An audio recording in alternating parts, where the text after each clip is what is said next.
Most people pray for money, but ignore every instruction God already gave them to create it.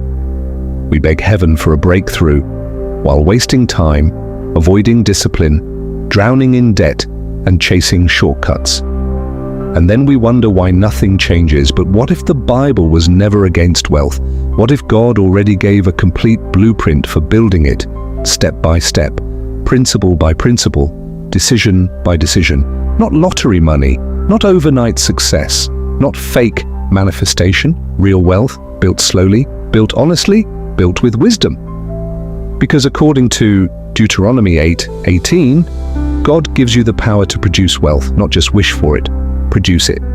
And in this video, I'm going to walk through the 9 biblical steps that change the way I think about money forever.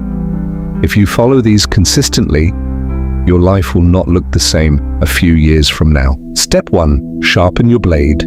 The first mistake most people make is expecting reward without becoming valuable. Ecclesiastes says, if the axe is dull and its edge unsharpened, more strength is needed. That verse changed me because I realized hard work alone is not enough if my skills are weak. For years, I wanted more income, but I wasn't sharpening my blade. I wasn't learning. I wasn't improving. I wasn't building something the world would actually pay for. God can open doors, but you still need something in your hands. A skill, a craft, a solution. Writing, editing, coding, sales, trades, content creation, business. The market rewards value. And the more valuable I became, the more opportunities appeared. So before asking God for increase, I had to ask myself, what skill am I developing every single day? Because wealth often begins with usefulness. Step 2, work like the ant. The Bible says, I go to the ant, you sluggard, consider its ways and be wise. That verse is brutal because ants don't wait for motivation. They work daily, consistently, quietly, and that's what discipline looks like. I used to think success came from inspiration, but success usually comes from repetition. The people who build wealth aren't always the smartest people. They're the people who keep showing up when nobody is watching. Faith without action changes nothing. Praying for success while refusing to work is like asking God to grow crops you never planted. Preparation creates capacity, and capacity attracts opportunity. So I stopped waiting to feel ready. I started moving anyway. Step 3, count the cost. Jesus said, who builds a tower without first sitting down and counting the cost? That's budgeting. And honestly, most people avoid budgets because they don't want to face reality. I used to spend emotionally, little purchases, random subscriptions, impulse buys, and then I'd wonder where my money disappeared. But the truth is, if I can't manage small money, I'll destroy big money too. A budget is not punishment, it's awareness. Every dollar needs an assignment because wealth is not just about earning more, it's about controlling what leaves your hands. Once I tracked my spending honestly, I realized how much money was leaking from my life. And that awareness alone started changing everything. Step 4, kill debt. Proverbs says, wealth gained hastily will dwindle, but whoever gathers little by little will increase it. That verse destroys the fantasy of overnight success. Most people lose money chasing fast money, crypto hype, scams, get-rich-quick courses, risky shortcuts. But real wealth is usually boring. Consistent saving, consistent investing, consistent improvement, tiny amounts multiplied over time. And honestly, that's hard for people today because social media trained us to expect instant results, but God often works through process. Seed, time, harvest, not seed, then miracle in 5 minutes. So I stopped obsessing over speed and started respecting consistency because little by little became a lot. Step 5, gather little by little. Ecclesiastes 11:2 says, invest in 7 ventures, yes, in 8. You do not know what disaster may come upon the land. That's diversification. One income stream is dangerous. If one thing collapses, everything collapses. So I started thinking differently. How can I create multiple streams? Maybe a job, plus freelancing, content creation, digital products, investments, small business, skills online, not all at once, but gradually. And the goal wasn't greed, the goal was protection. Wisdom prepares before crisis arrives.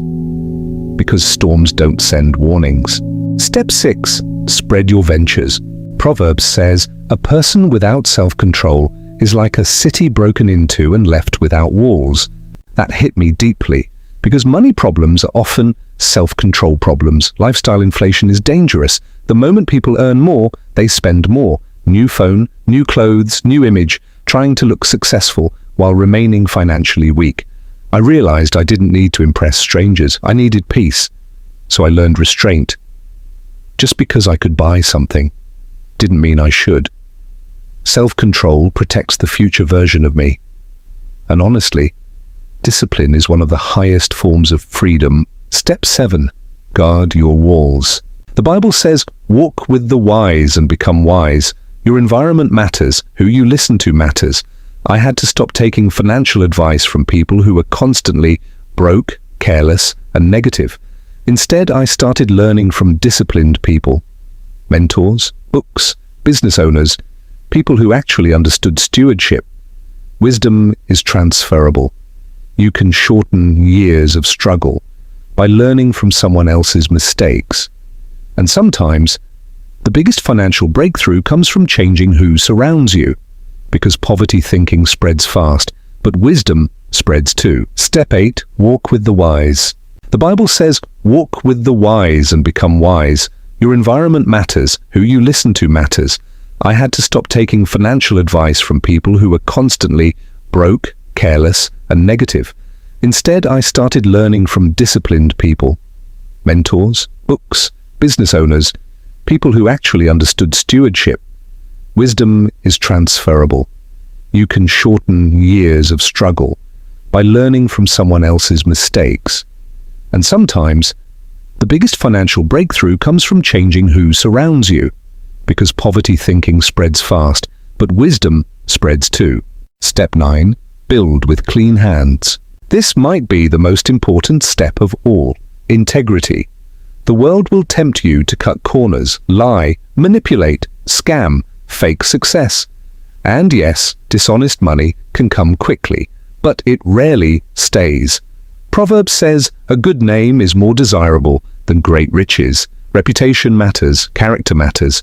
God cares how you build, not just what you build, because money gained without integrity eventually becomes expensive. I realized I'd rather grow slowly with peace than grow fast with guilt.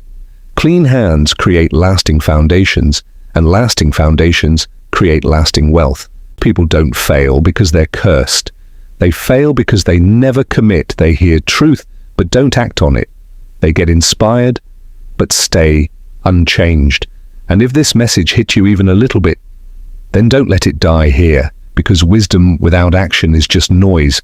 So here's the challenge. Don't just watch this video, build from it. Start today, not tomorrow, not when things are better. Today. And if you want more content like this, real principles, real discipline, real blueprint thinking, then subscribe.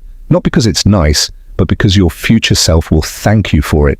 Most people stay average because they keep consuming without committing. Don't be that person. Be the one who actually changes. So hit subscribe, stay locked in, and let's build something different from here. Because your next level doesn't come from motivation. It comes from decision. And you just made one.